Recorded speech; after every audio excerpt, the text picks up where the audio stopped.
In our first reading from Habakkuk, it starts off, "How long, O Lord? I cry for help, but you do not listen."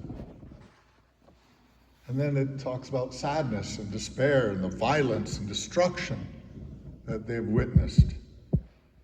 And we might say the same things. We look around in the world and see many problems, some that are increasing greatly. We see wars in the land of Jesus' birth, in the Ukraine. We continue to suffer from all sorts of things that our church objects to: capital punishment, abortion, abduction, illegal detention of both people who are illegally in this country and those who just look like they might be illegally in this country.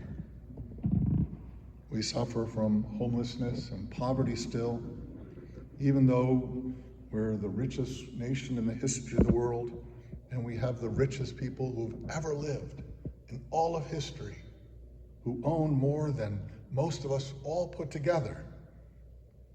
We see the sin, we see the suffering, we see the inequity.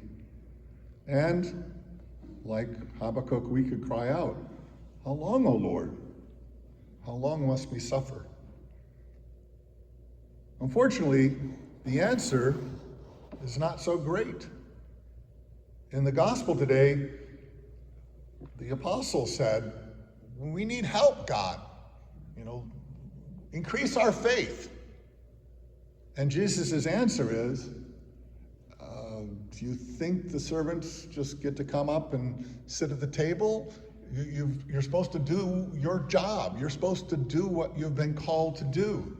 You have an appointment, a job, an assignment. You are supposed to be the light of the world. You're supposed to love your brothers and sisters. You're supposed to do something. And in fact, if you had enough faith to be only as big as the tiniest little seed, the mustard seed, you could say to the mulberry tree, "Be uprooted and planted in the sea." It's sort of a horrifying response. When the apostles say, "Increase our faith," and Jesus said, if you even had the tiniest bit of faith, you could do great things. So it's a bit of a challenge, because my faith must be pretty darn minuscule. I can't do anything like that. I can't say to any tree, "Be uprooted and moved." Are we no better than any other period in history? Probably not. Since the days of Habakkuk, we have seen violence and despair and destruction and misery. And it seems to continue in each generation, in each iteration of societies and cultures. And we hope that our faith would combat those things and bring about goodness and justice and peace in the world. But we don't have a great record of that. How has our faith and prayer improved the world? Well, there are, fewer people dying of starvation. There are fewer, although not zero, lynchings that take place in this country. Less blatant misogyny and racism, perhaps, but it's still there. We need to work harder. And as I said, today is the feast of St. Francis, and Francis's approach to imitating Christ famously was to strip himself of everything he owned and become the little brother, to become just a small, tiny voice of Jesus' love to the world. And with that humility, with that poverty that he took on, he was called to change and transform the church, to rebuild it. And he was greatly successful. His missions for the Franciscan community continues hundreds and hundreds of years later. Mother Teresa was, by all accounts, even a failure. She tried to help the poor and the dying in India. But there's still poor and dying people in India. There were a lot, and there's still a lot. There's still poverty there, just as there's poverty here.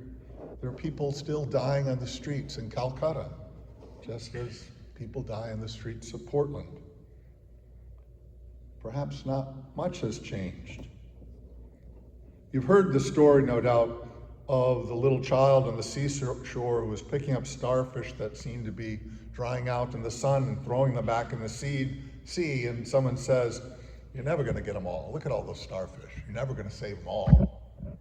And he responded, "But this one I am." And he throws it into the sea. Our challenge is not to change the world here at St. Andre Basset.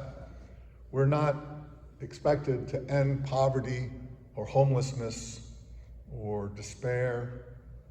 We're not expected to change the world or uproot trees with even the smallest bit of faith.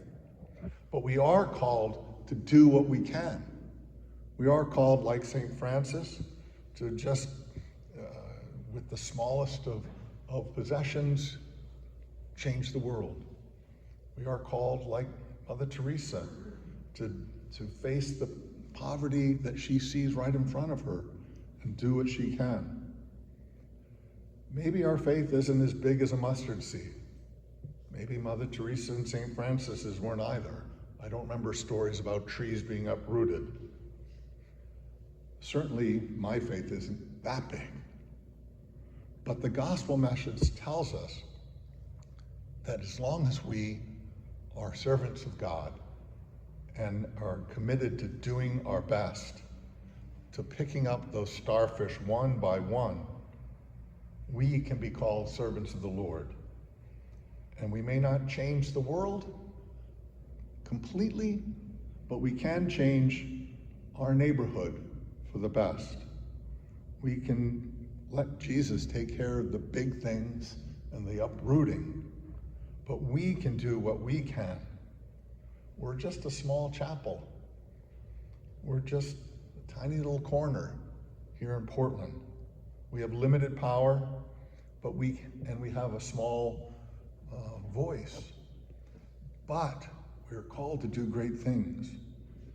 And like the servants that Jesus talked about, we must be content to do what we can and do what God asks of us.